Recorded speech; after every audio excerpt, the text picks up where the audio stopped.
So hey guys, Anand here from Code Showed. So for the next episode of Interview with Fodu, we have a very special guest with us today. So she's Srinidhi Akka.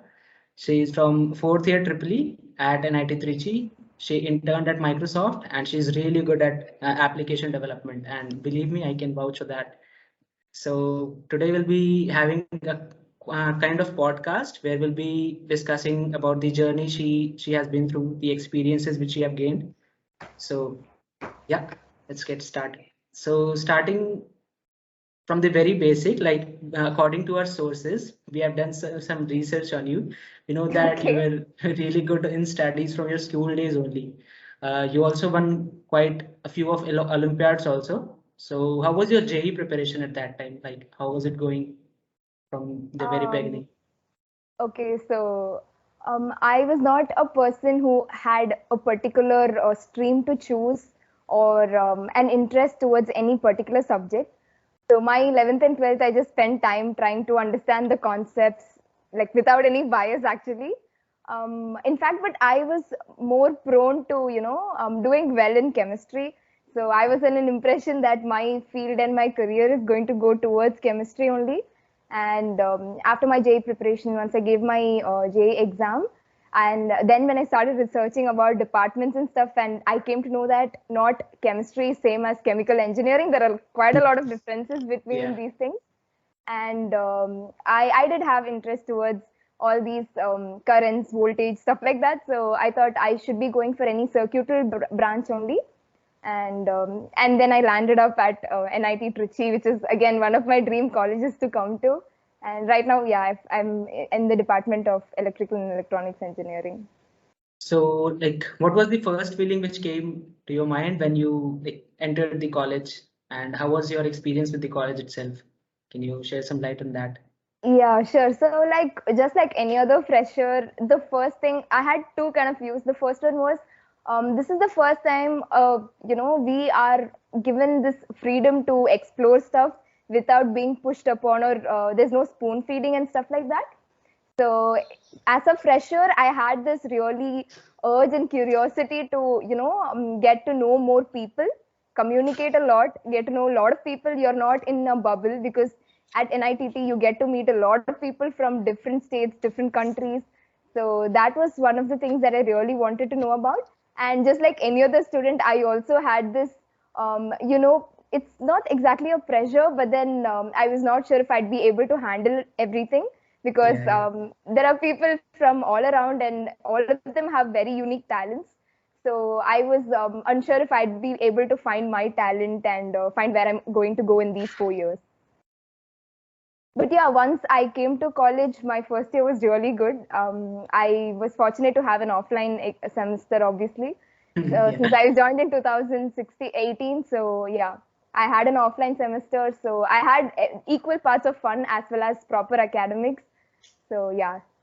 But the curfew timings might have pissed you quite a lot. Like, Yeah, we girls did have this particular curfew time, which is unlike boys because they were free to go out and come out anytime.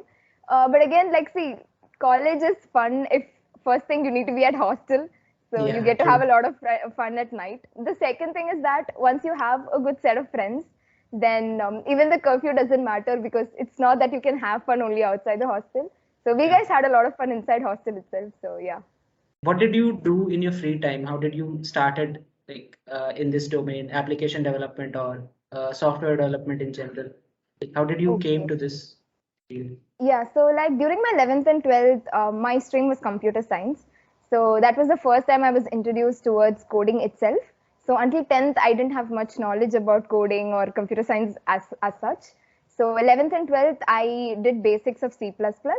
And once I came to college, I made it very sure that I'm not just into ACADS. I Yeah. wanted to be sure that I'm part of any extracurricular activity that I can be involved in. So I normally spent my time. I tried going for sports also.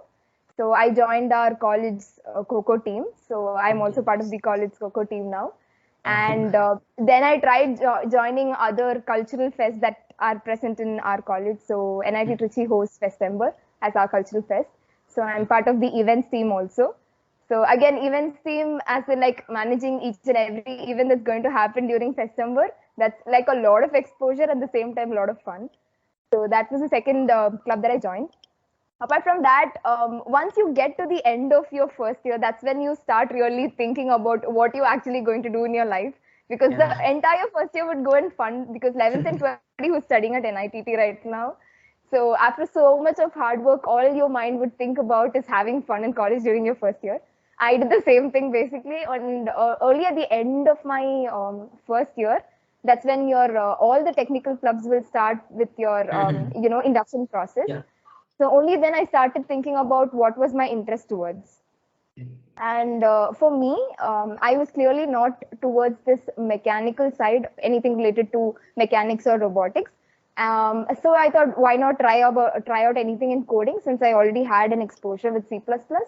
And I ended up choosing AppDev as the first option, just because my close friend was also very good at AppDev. So I thought I'll just give it out a try. And once I started, getting to know what app development is actually about, then I got really interested into it, and you Yeah. couldn't like separate me out of that.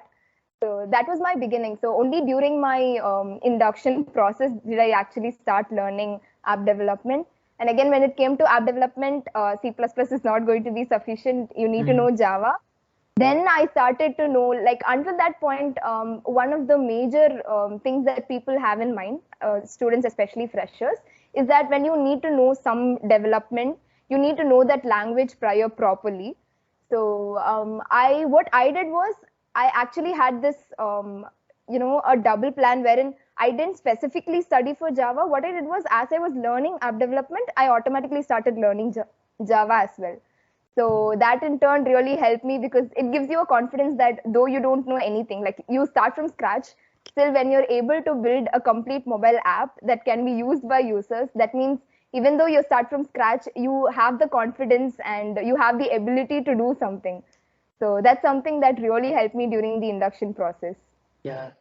At that time, we get so excited. We start like sharing the APKs to our friends. Try this. I've made Right. this It one. might be a very simple APK, but still we get so Yeah. excited because you True, see true. something real rather than just theoretical knowledge that, we always get from books and boards.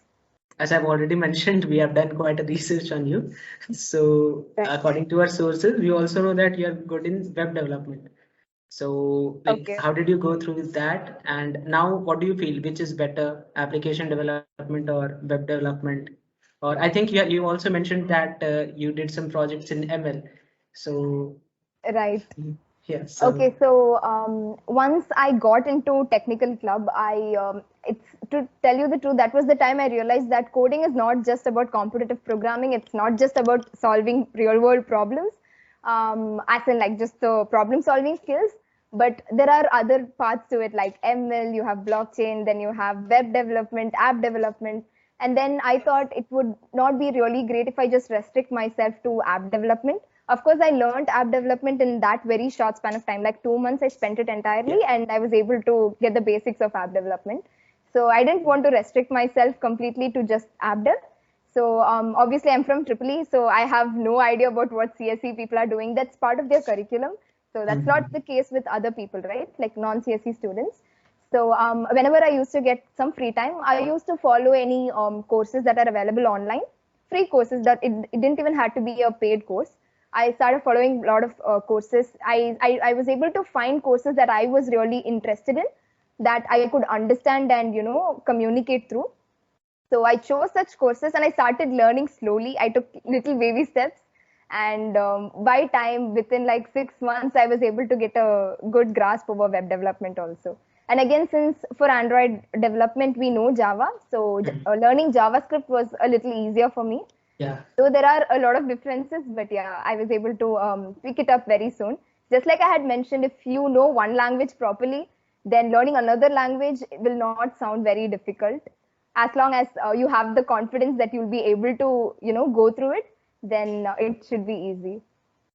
So that's how I So started with as web development. And just as you mentioned, I try to like attend hackathons and stuff. So I realized that not all hackathons are just about app development. And there were a lot of people who preferred web development in the beginning as beginners. because they feel that it's easier to learn compared to app development.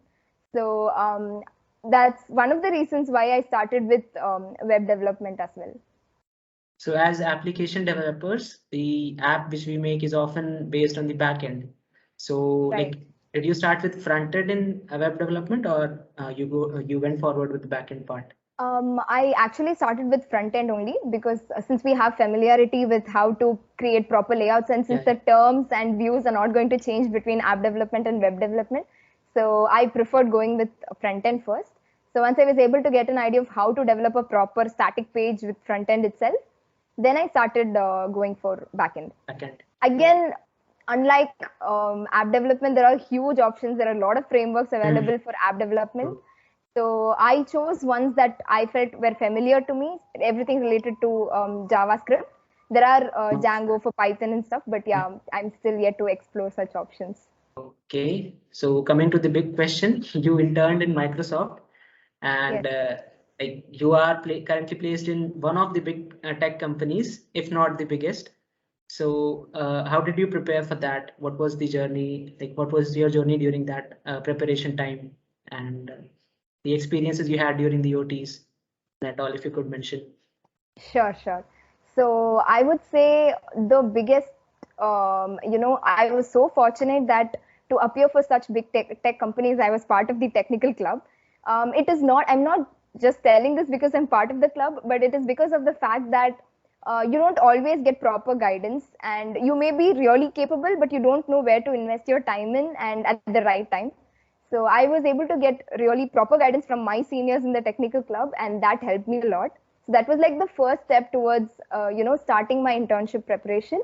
And one another thing that is really important is projects do matter, but once it comes to internships, the first step that every companies will see is whether you're good at competitive programming, and that does not come in one day. So you have to have proper preparation from the beginning. You need to like at least practice 2 to 3 questions every day. That's how you develop your CP, and that is like really important because every company that comes for our college for internships, the first thing that they do is conduct this online test, and only if you qualify the online test, only then will they even take your resume, and only when they view your resume they'll get to know how good you are at development and what projects you've done. So it's no use if you're not able to clear the OT because they're not even going to see your resume. So I would say the most important thing while preparing for any internship for that matter is the fact that you need to have regular preparation with competitive programming. We need to really work on it, and it does not come in one day. So you have to have practicing it every day. Does not mean that you have to like work out only hard questions. We can start with easy questions, then move on to medium questions, and finally to hard questions. And the pace, again, it depends from individual to individual. So it's not like your friend is really fast at solving like 4 questions in 3 hours or 4 hours, and you feel that as a beginner you're not even able to solve one question given 4 hours. So that's absolutely all right. As long as we improve day by day, that's what matters most. So as I said, so CP is really important. And once you've cleared the OT, the next step, as I said, would be resume shortlisting. And for that, the most important thing would be the projects you've done. Yes. So there comes the importance of projects. And projects need not be that you've done only as part of a technical club. Of course, it will have extra advantage over it. You will have an edge over the others. But again, even if you're not part of a club, you can actually, hang out like with friends, your own friends.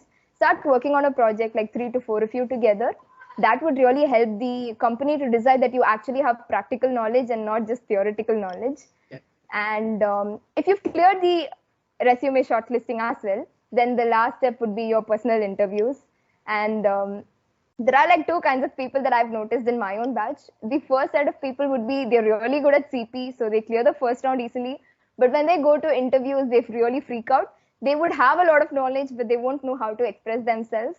So these are one set of people, and the other set of people are those who find it difficult to clear the OTs. But once they've cleared the OT, in the interviews, they'll be really clear in mentioning the interviewer about their points. They'll make sure that the interviewer gets what the question is about and what their answer or solution is about. So I am of the second type. So I had a hard time clearing OTs and all.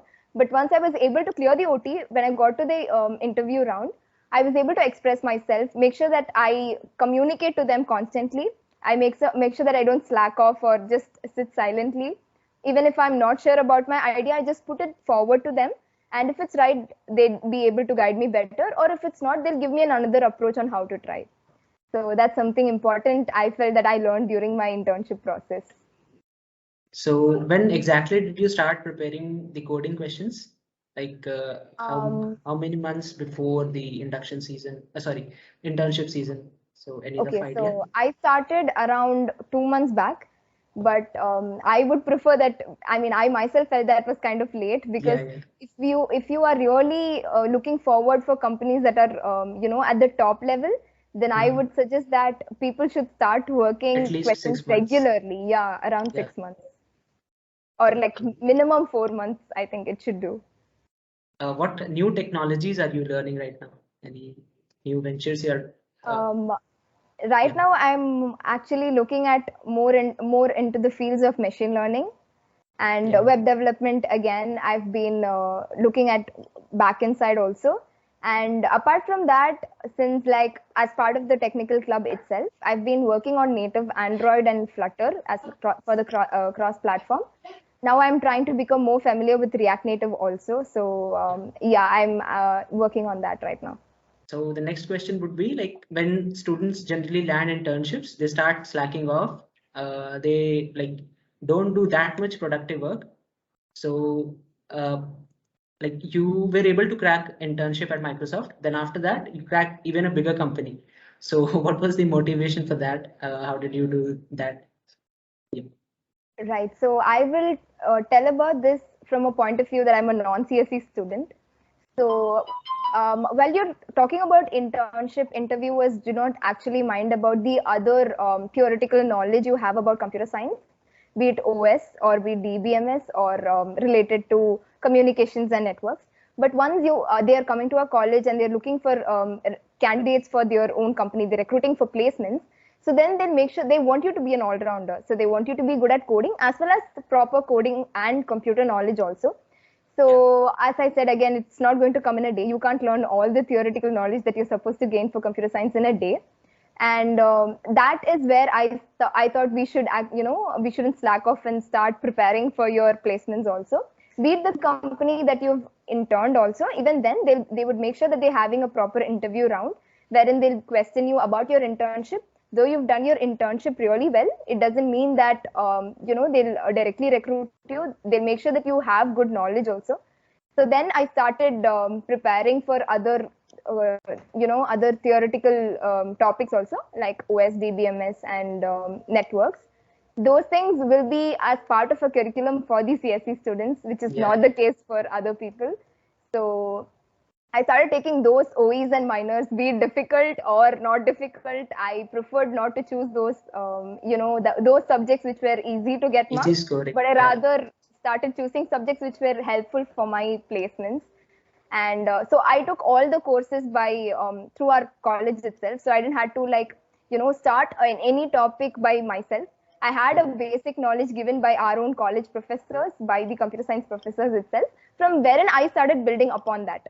Okay. So this was one of the most important things that I would like to tell you guys. It's important that you develop those kind of skills also. The second thing would be preparing as in competitive programming itself for placements. Again, we can obviously take a time of celebrating our internship success and all that. But again, once it comes for placements, once the placement season starts, we won't have in any time to start preparing for placements during that time, because as you guys know, we'll have companies every day and again, and we can't really predict the time that the company that you're looking for is going to come. It might come anytime soon. So it's really good that again you start your preparation 3 to 4 months back and have a list of companies in mind that you really want to apply, and see what are the topics that that company is going to look from you, and develop such skills so that they'll recruit you. So yeah. So I think with this will come at the last question. Like nowadays we have a very hyped up debate of CP versus development. So what do you think is a better take? Like if you would Okay. be able to give some advice to your younger self that like do this, not like investing time in the other stuff. So what would you give? Right. So as I had already mentioned, I cannot leave one and take the other. So the first step itself would be CP. Now this I'll talk from the point of view of the companies itself. See, like time and again, as time changes within like 10 years, we can't be very sure if we'll be using the same Java framework or the same JavaScript or React or stuff like that for web development or app development. But so the company can't really recruit you just on the basis that you're really good at React, or let's say you're really good with native Android. What they're looking in at you is that whether you have the ability to solve problems. How is your problem solving skills? So if you are really good at problem solving skills, that means that even if the technology is going to change, you would be able to adapt towards it.